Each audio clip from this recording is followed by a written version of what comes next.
श्री साईनाथ लागे कच्चा कोरा आव्याचे श्रमावीण कुंभारा आधीच विकरा घड्याचा 3 वर्षे हाची उद्योग उघड्या जागी उठविला बाग तेची स्थानी आज हा सुयोग वाड्याचा उपभोग जन घेते येथेची निंबातळी साधका भाई नामे भक्ते एका अक्कलकोटच्या स्वामींच्या पादुका पूजा कामुका स्थापिल्या अक्कलकोटचे स्वामी समर्थ होते भाईंचे उपास्य दैवत छबी पूजन नित्य नियमित भाई करीत निष्ठेने वाटले अक्कलकोटी जावे पादुकांचे दर्शन घ्यावे पूजा उपचार समर्पावे मनोभावे पादुकासी मुंबईहून निघावयाची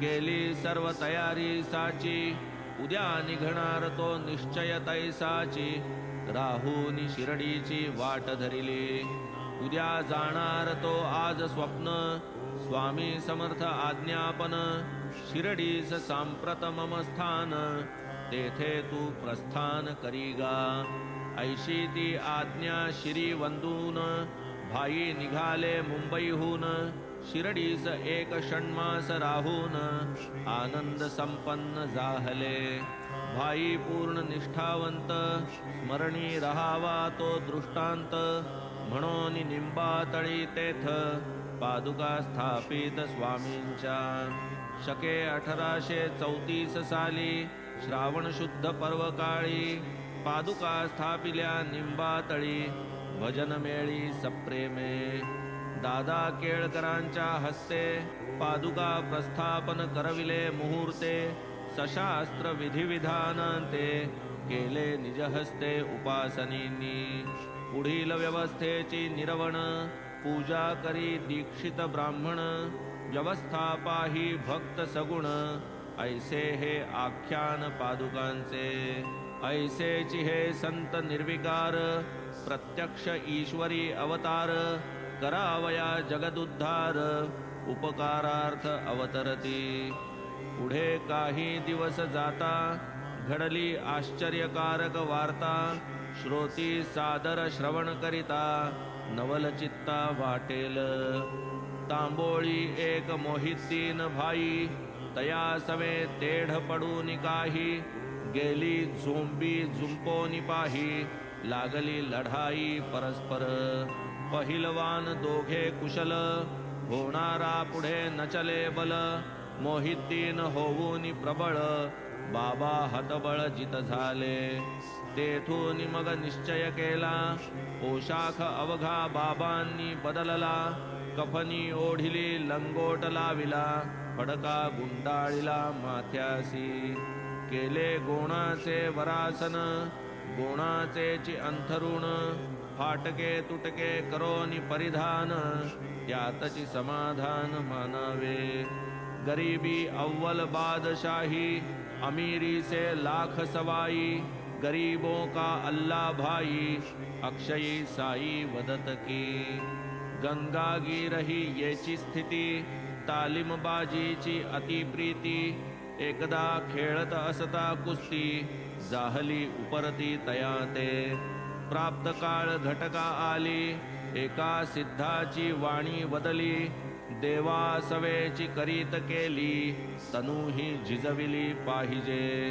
कुस्ती खेळता खेळता कानी पडली अनुग्रह रूप ही वाणी संसारावर ओतूनी पाणी परमार्थ भजनी लागले कुणतांब्याची या निकटी नदीच्या उभय प्रवाहा पोटी आहे बुवांचा मठ त्या बेटी सेवेसाठी शिष्यही असो पुढे साईनाथ विचारल्याचेची उत्तर देत स्वये आपण कोणा समवेत कधीही बोलत नसत ते दिवसा बैठक निंबा खाली कधी शिवेच्या ओढ्याजवळी बाभळीची आडवी डहाळी बैसावे सावलिये तियेच्या कधी तेथून एक मैलावरी निमगाव गावाची या शेजारी बाबा दिवसा दुपारी तिपारी स्वेच्छाचारी हिंडत.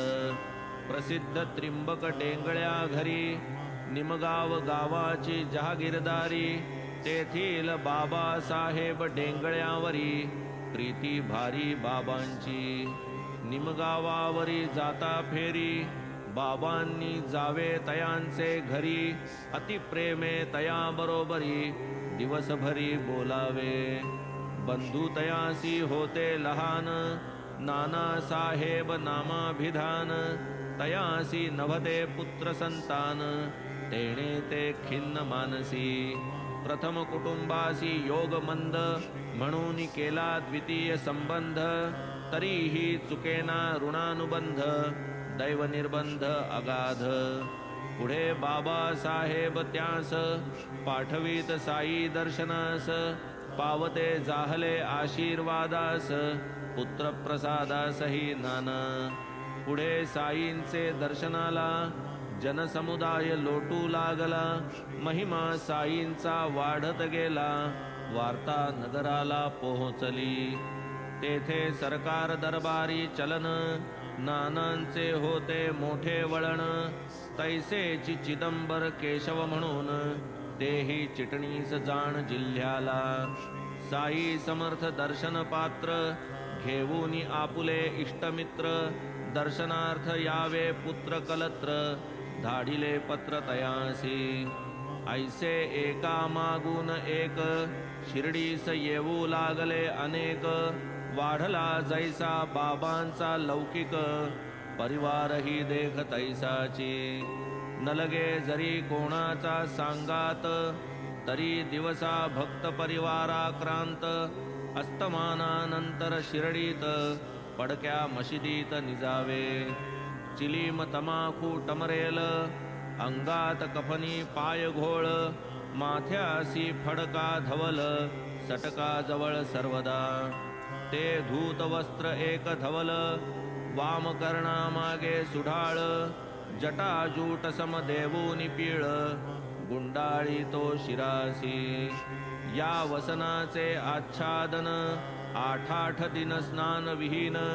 पायी जोडाना वहाण एक आसन गुणाचे. पोत्याचा तुकडा एक तयावरी नित्य बैठक.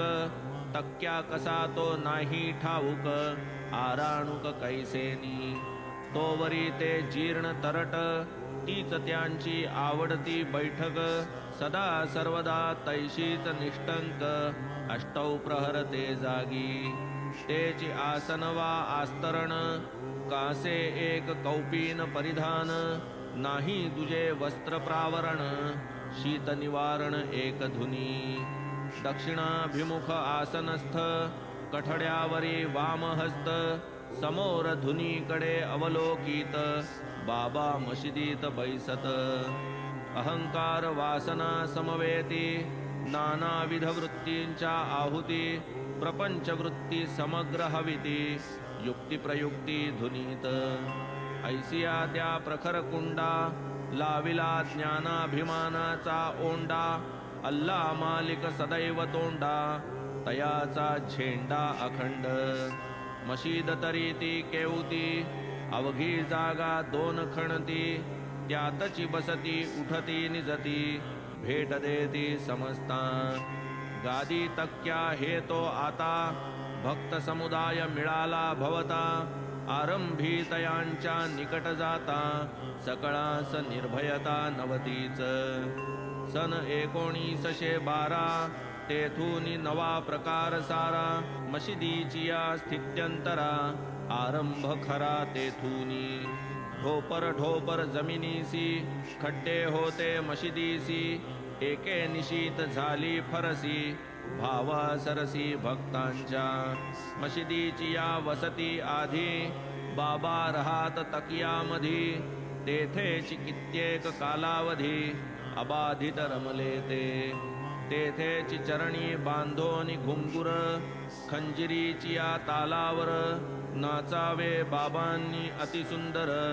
गावे ही मधुर प्रेमाने. आरंभी साई समर्थास दीपोत्सवाची मोठी हौस. तदर्थ स्वये दुकानदारास तेल मागावयास ते जात. घेऊनिया टमरेल हाती वाण्या तेल्यांच्या दुकानाप्रती स्वये तेलाची भिक्षा मागती आणून भरती पणत्यात. पणत्या लावीत झगझगीत देवळी आणि मशिदीत ऐसे काही दिवसपर्यंत सदोदित चालले. दीपाराधनी बहुप्रीत दिवाळीचाही दीपोत्सव करीत चिंध्या काढून वाती वळीत दीप उजळीत मशिदी. तेल तो रोज आणीत फुकट वाणिया मनी आले कपट सर्वा मिळून केला कट पुरे कटकट ही आता.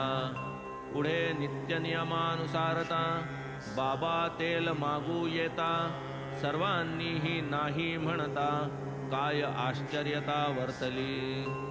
बाबा निमुट गेले परत काकडे सुकेची ठेविले पणत्यात. तेल नसता हे काय करीत वाणी पाहात मौजती. मशिदीच्या जोत्यावरील बाबा उचलून घेती टमरेल त्यात होते इवलेसे तेल कष्टे लागेल सांजवात. त्या तेलात घातले पाणी स्वये बाबा गेले पिऊनी ऐसे ते ब्रह्मार्पण करुनी निव्वळ पाणी घेतले. मग ते पाणी पणत्यात ओतूनी सुके काकडे पूर्ण भिजवूनी तयासी कांडे ओढूनी लावूनी दीप पेटवूनी दाविले. पाहुनी ते पाणी पेटे वाणी घालिती तोंडात बोटे बाबासी आपण वदलो खोटे केले ओखटे मनी म्हणती. तेल नसता अणुमात्र पण त्या जळाल्या सर्व रात्र वाणी साईंच्या कृपेसी अपात्र वधू सर्वत्र लागले. बाबांचा हा काय प्रताप असत्य भाषणे झाले पाप दिधला बाबांसी व्यर्थ संताप हा पश्चाताप वाणिया. बाबांच्या ते नाही मनी रागद्वेषा नातळे जनी शत्रुमित्र तयाना कोणी सर्व ही प्राणी सारिखे. असो आता पूर्वानुसंधान कुस्तीत यशस्वी मोहिद्दीन याहूनी पुढील चरित्र महिमान दत्तावधान परिसिजे. कुस्ती नंतर 5वे वर्षी फकीर अहमदनगर निवासी जव्हार अल्ली नामजयासी आला राहत्यासी सशिष्य. पाहुनी एक उघडी बखळ वीरभद्राचे देऊळाजवळ फकीराने दिधला तळ. फकीर तो सबळ दैवाचा जरी नसता तो दैवाचा तरी तया ते लाधता कैचा. साईंसारखा शिष्य मौजेचा डंका जयाचा सर्वत्र. लोक गावात होते अनेक त्यातही होते मराठे कैक. त्यातील भगू सदाफळ एक जाहला सेवक तयाचा. फकीर होता मोठा पढीक कुराण शरीफ करतला मलक. स्वार्थी परमार्थी आणि भाविक लागले अनेक तच्चरणी. इदगा बांधावया आरंभ केला ऐसा काही काळ गेला. वीरभद्रदेव बाटविला आरोप आला त्याजवरी. पुढे तो इदगा बंद पडला फकीर गावा बाहेर घालविला. तेथून मग तो शिरडीसी आला मशिदीत राहिला बाबांपाशी. फकीर मोठा मृदुभाषणी गाव लागला तयाचे भजनी. बाबांसही काही केली करणी घातली मोहिनी जन म्हणती. हो म्हणे तू माझा चेला स्वभाव बाबांचा बहुरंगेला. हूं म्हणता फकीर संतोषला घेऊन निघाला बाबांसी. बाबांसारिखा शिष्य सधरू जव्हार अल्ली जाहले गुरु. मग दोघांचा जाहला विचारू रहिवास करू राहत्यात. गुरु नेणे शिष्याची कळा, शिष्य जाणे गुरुच्या अवकळा. परीन केव्हाही अनादर केला, स्वधर्म राखिला शिष्याचा. गुरुमुखातून बाहेर आले, योग्यायोग्य नाही पाहिले. वचन वरचे वरी झेलिले, पाणीही वाहिले गुरुगृही. ऐसी चालली गुरुसेवा, शिरडीसी यावे केव्हा केव्हा. ऐसे होऊ लागले जेव्हा, काय मग तेव्हा जाहले. ऐसे वरचे वरी होऊ लागले, राहत्या सची राहू लागले. फारची फकीरा नादी भरले, वाटले अंतरले शिरडीला. जनासी वाटे जव्हार अल्ली, साईसी निजयोग बळे आकळी. साईची तो कळा वेगळी, अभिमान जाळी देहाचा.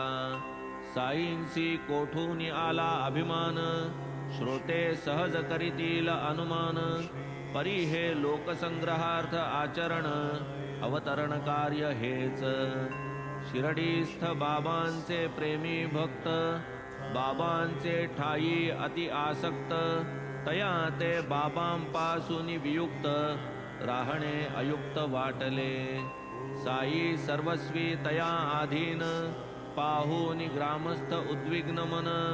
कैसे करावे तया स्वाधीन, विचारी निमग्न जाहले.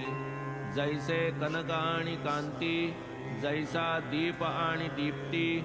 तैसीची हे गुरु शिष्य स्थिती, ऐक्य प्रतीती उभयासी. मग ते शिर्डीचे भक्त मंडळ, गेले राहत्यास त्या ईदग्याजवळ. पाहू प्रयत्न वेचून प्रबळ, बाबांसह सकळ मग परतू. बाबा तै देती उलट बुद्धी, फकीर आहे महाक्रोधी. लागू नका तयाचे नादी, तो मज कधीच न विसंबे. तुम्ही येथून करा पलायन, आताच येईल गावातून. करील तुमचे निसंतान, परम कठीण क्रोध त्याचा. राग तयाचा मोठा कडक, येताची होईल लाल भडक. जा जा निघून जा की तडक, धरा की सडक शिर्डीची. आता पुढे काय कर्तव्यता, बाबा तो कथिती उलटी कथा. इतुक्यात फकीर आला अवचिता, जाहला पुसता तयाते. आलात काय पोरासाठी, काय करी तसा येथे गोष्टी. शिर्डीस माघारा न्यावे हे पोटी, परी या कष्टी पडू नका. ऐसे जरी तो प्रथम वदला, ग्रामस्था पुढे तोही कचरला. म्हणे मलाही घेऊन चला, सवे मुलाला नेऊ की.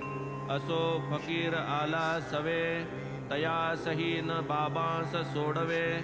बाबांसही न तया विसंभवे, नकळे संभवे हे कैसे. साई परब्रह्म पुतळा, जव्हार अल्ली भ्रमाचा भोपळा. देवी दासे कसास लाविला, भोपळा फुटला शिर्डीत. देवी दासाचा बांधा सुंदर, डोळे सतेज रूप मनोहर. 10-11 वर्षांची उमर, प्रथम शिर्डीवर आला तै.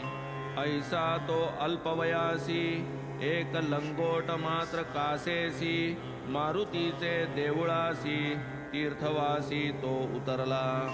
आप्पा भिल्ल म्हाळसापती, तयाकडे जाती येती. काशी रामादिक शिधा देती, वाढली महती तयाची. वऱ्हाडा समवेत जै बाबा आले, तया आधीच 12 साले. देवीदास येऊन पहिले, वसते जाहले शिर्डीत. आप्पा भिल्ला पाटीवर शिकवी, व्यंकटेश स्तोत्र पढवी. सर्वांकरवी मुखोद्गत म्हणवी, पाठ चालवी नेमाने. देवीदास महाज्ञानी, गुरुत्व घेतले तात्याबांनी. काशीनाथादिक शिष्याग्रणी, तया चरणी लागले. तया पुढे तो फकीर आणिला, शास्त्रीय वाद विवाद मांडिला. वैराग्याने फकीर जिंकिला, हाकूनी लाविला तेथून. मग तो जो तेथून निसटला, वैजापुरी जाऊन राहिला. पुढे कित्येक वर्षांनी आला, नमस्कारिला साईनाथ. आपण गुरु साई चेला, हा सर्व त्याचा भ्रम निरसला. बाबांनीही पूर्ववत सत्कारिला, शुद्ध जाहला पश्चात्तापे. ऐसी बाबांची अगाध लीला, निवाड होण्याचा तेव्हा झाला. परी तो गुरु आपण चेला, भाव हा आदरिला तेथवर.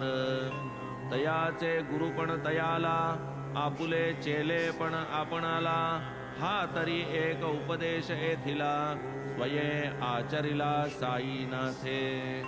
आपण कोणाचे होऊन राहावे, किंवा कोणास आपुले करावे. याहून अन्य असणे न बरवे, तेणे न उतरवे परपार. हाची एक ये वर्तनी धडा, परी दुर्लभ ऐसा निधडा. होईल जयाचे मनाचा धडा, निरभिमान गडा चढेल. येथे स्वबुद्धी परिकल्पित, चतुराईन कामा येत. जयामनी साधावे स्वहित, अभिमान रहित वर्तावे. जेणे देहाचा अभिमान जाळिला, तेणेची हा देह सार्थकी लाविला. तो मग कोणाचाही होईल चेला, साधावयाला परमार्थ. पाहोनियाती निर्विषय स्थिती, लहान थोर विस्मित चित्ती. वय लहान गोजिरी मूर्ती, तोज करीती जनसारे. ज्ञानियाचा देह व्यापार, होतसे पूर्वकर्मानुसार. तयान प्रारब्ध कर्मभार, कर्म करतार हो नेणे. जरी सूर्यास अंधारी रिघाव, तरीच ज्ञानिया द्वैत भाव. स्वस्वरूपची जया अवघे विश्व, वसता ठाव अद्वैत. हे गुरु शिष्याचे आचरित, साईनाथांचे परमभक्त. म्हाळसापतींनी करविले श्रुत, तैसेची साध्यंत कथियेले. असो आता हे आख्यान, पुढील चरित्र याहूनी गहन. होईल ते यथाक्रम कथन, सावधान श्रवणी व्हा. मशीद पूर्वी होती कैसी, कैसिया कष्टी जाहली फरसी. साई हिंदू वा यवनवंशी, नेणवे भरवशी हे कवण. धोती पोती खंडयोग, करीत भोगीत भक्तांचे भोग. हे सर्व निवेदन यथा सांग, होईल चांग पुढारा. हे माड साईस शरण, चरण प्रसाद हे कथा निरूपण. श्रवणे होईल दुरित निवारण, पुण्य पावन ही कथा. स्वस्ति श्री संत सज्जन प्रेरिते, भक्त हेमाड पंत विरचिते. श्री साई समर्थ सच्चरिते, श्री साई पुनः प्रकटी भवनं नाम पंचमोऽध्यायः संपूर्णः. श्री सद्गुरु साईनाथार्पणमस्तु. शुभं भवतु. श्री सच्चिदानंद सद्गुरु साईनाथ महाराज की जय.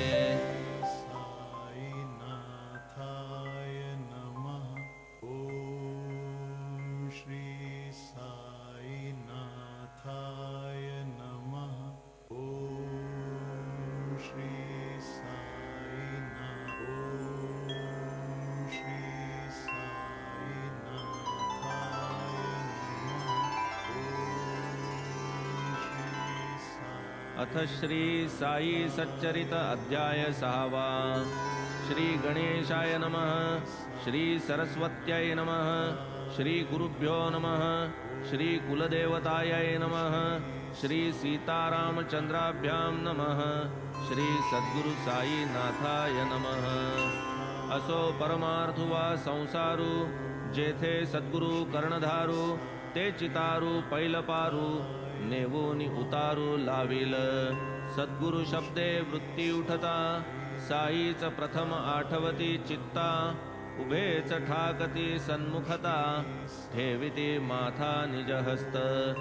धुनी माजील उदी समन्वित, पडे जव मस्तकी वरदहस्त. हृदय स्वानंदे उलूनी येत, प्रेम ओसंडत नेत्रातुनी. नवल गुरुहस्त स्पर्श विंदान, प्रलयाग्नी तही न होई जो दहन. त्या सूक्ष्म देहाचे करी ज्वलन भस्मी भवन करस्पर्शे चुकूनी देवाची कथा वार्ता निघाल्या उठे तिडीक माथा वाचा प्रवाहे बाष्कळता तयाही स्थिरता लाधावी शिरी ठेविता करकमल अनेका जन्मींचे परिपक्व मल जाती धुवूनी होती निर्मल भक्त प्रेमळ साईंचे रूप पाहता ते गोमटे परमानंदे कंठ दाटे नयनी आनंदा पाझर फुटे हृदयी प्रकटे अष्टभाव सोहम भावास जागवीत निजानंदास प्रकटवीत ठाईच मी तूपणा विरवीत सामरस्ये अद्वैत मिरवी वाचू जाता पोथी पुराण पावलो पावली सद्गुरु स्मरण साईच नटे रामकृष्ण करवी श्रवण निज चरित्र परिसु बैसता भागवत कृष्णची साई नखशिखांत वाटे गाई ते उद्धव गीत भक्त निजहित साधाया सहज बसावे करू वार्ता तेथेही साई नाथांची कथा अकल्पितची आठवे चित्ता योग्य दृष्टांता द्यावया कागद घेऊनी लिहू म्हणता अक्षरी अक्षर येईन जुळविता परी तोची जेव्हा लिहवी स्वसत्ता लिहिता लिहिता लिहवेना जव जव अहंभाव डोकावत निज करे तया तळी दडपीत वरी करोनी निज शक्तिपात शिष्यास कृतार्थ करीत ते काया वाचा मने येता लोटांगणी साई समर्था धर्मार्थ काम मोक्ष हाता चढती न मागता आपैसे कर्मज्ञान योग भक्ती या चौमार्गी ईश्वर प्राप्ती जरीही चार चौबाजू निघती तरीही पोचविती निज ठाया भक्ती ही बाभुळवनीची वाट खाचा खळगे अति बिकट एक पावली परीती नीट हरी निकट नेई की काटा टाळून टाका पाय हाची एक सुलभ उपाय तरीच निजधाम पावाल निर्भय निक्षूनी गुरुमाय वदेहे मनाचे मळे जै भक्ती शिंपिले वैराग्य फुले ज्ञान फुले कैवल्य फळे चित्सुख फळे अचूक चुकले जन्म मरण मूळ परमात्मा स्वयं सिद्ध तोची सच्चिदानंद त्रिविध उपाधी योगे झाला प्रबुद्ध प्रकट बोध भक्तार्थ जैसा तो या त्रैगुण्ये व्यक्त माया ही होऊनी क्रिया प्रयुक्त सत्वरजतमा चाळवीत करी सुव्यक्त निजगुण मृत्तिकेचा विशिष्ट आकार तया नाम घट साचार घट फुटता नाम रूप विकार निघूनी पार जातात हे अखिल जग माये पासाव परस्परा कार्यकारण भाव मायाची प्रत्यक्ष सावयव होऊनी उद्भवली जगरूपे जगा आधी मायेची स्थिती पाहू जाता नाही व्यक्ती परमात्मरूपी लीन होती परम अव्यक्ती संचली व्यक्त होता ही परमात्मरूप अव्यक्त तरीही परमात्मरूप एवं च ही माया परमात्मरूप अभेदरूप परमात्मी मायेने तमोगुणापासून केले जड पदार्थ निर्माण निर्जीव चलनवलन शून्य क्रियापूर्ण ही प्रथम मग मायेच्या रजोगुणी परमात्म चिद्गुणाची मिळणी होता उघडली चैतन्य खाणी स्वभावगुणी उभयांचे पुढे या मायेचा सत्वगुण करी बुद्धितत्व निर्माण तेथ परमात्म्याचा आनंद गुण मिसळता खेळा संपूर्णता एवं माया महाविकारी क्रियोपाधी जोन स्वीकारी पूर्वोक्त पदार्था ते न करी त्रिगुण तोवरी अव्यक्त गुणानुरूप क्रिया काही न करिता माया व्यक्त नाही राहू शके अव्यक्त पाही स्वये जै सेवी अक्रियत्व माया कार्य परमात्म्याचे जग हे कार्य त्या मायेचे सर्वं खल्विदं ब्रह्मत्वाचे ऐक्यतिहींचे ते हेची ऐसी जे हे अभेद प्रतीती कैसे निप्राप्त होय निश्चिती ऐसी उत्कटेच्छा जया चित्ती वेदश्रुती पहावी सारासार विचार शक्ती वेदशास्त्र श्रुती स्मृती गुरु वेदांत वाक्य प्रतीती परमानंद प्राप्ती दे माझिया भक्तांचे धामी अन्नवस्त्रास नाही कमी ये अर्थी श्री साई दे हमी भक्तांसी नेहमी अवगत मज भजती जे अनन्यपणे सेविती नित्याभियुक्त मने तयांचा योगक्षेम चालविणे ब्रीद हे जाणे मी माझे हेची भगवद्गीता वचन साई म्हणती माना प्रमाण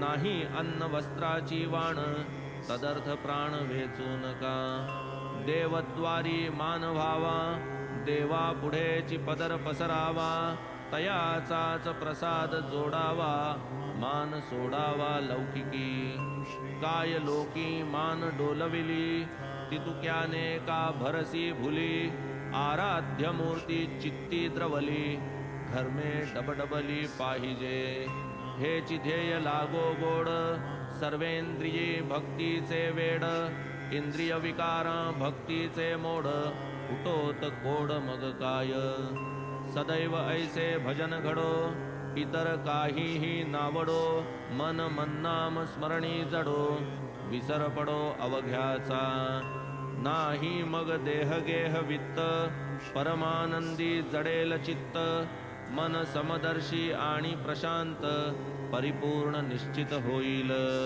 सत्संग केलियाची खूण वृत्तीसी पाहिजे समाधान नाना ठाई वसे जे मन ते काय सल्लीन म्हणावे तरी होऊनी दत्तावधान श्रोता भावार्थे परिसिजे निरूपण करिता हे साई चरित्र श्रवण भक्ती प्रवण मन होवो कथा संगती होईल तृप्ती लाधेल चंचल मना विश्रांती होईल तळमळीची निवृत्ती सुख संवित्ती पावाल आता पूर्वील कथानुसंधान मशिदीचे जीर्णोद्धरण रामजन्माचे कथा कीर्तन चालवू निरूपण पुढारा एक भक्त गोपाळ गुंड जयासी बाबांची भक्ती उदंड मुखी बाबांचे नाव अखंड काळखंडन ये रीती तयासी नवते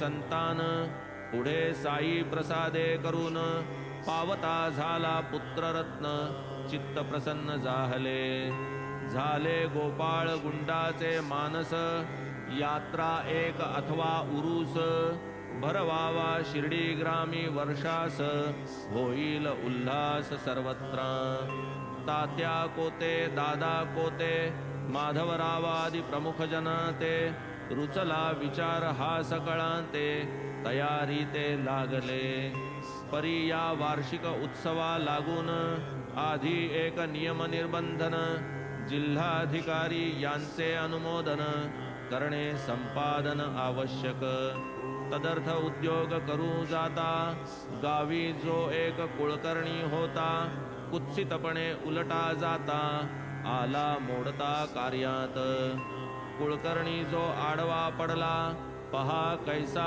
परिणाम आला यात्रा भरू नये शिर्डीला हुकूम झाला जिल्ह्याचा परीही यात्रा भरावी शिर्डीत बाबांचे ही हेची मनोगत आज्ञा पूर्ण आशीर्वादयुक्त होती तदर्थ झालेली ग्रामस्थांनी पिच्छा पुरविला जीवापाड यत्न केला अधिकारियांनी हुकूम फिरविला मान राखिला सकळांचा तेव्हापासून बाबांच्या मते यात्रा ठरविली रामनवमी ते व्यवस्था पाहती तात्या कोते यात्रा येते अपरंपार त्याच रामनवमीचे दिसी भजन पूजन समारंभेसी तासे चौघडे वाजंत्रेसी यात्रा चौपासी गडगंज वर्षास दोन नवी निशाणे समारंभे होई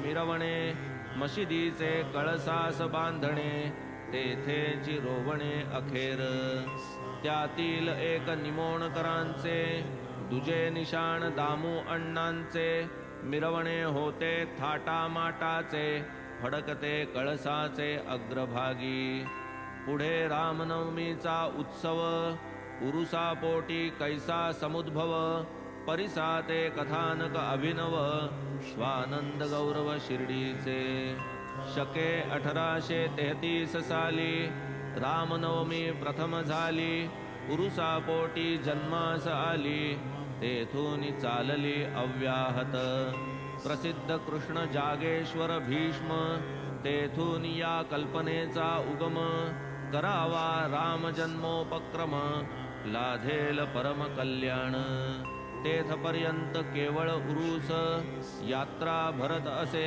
बहुवस त्यातून हा जन्मोत्सव सुरस आला उदयास ते साली एकदा भीष्म स्वस्थ चित्त वाडिया माझी असता स्थित काका पूजा संभार समवेत जावया मशिदीत उद्युक्त अंतरी साई दर्शन काज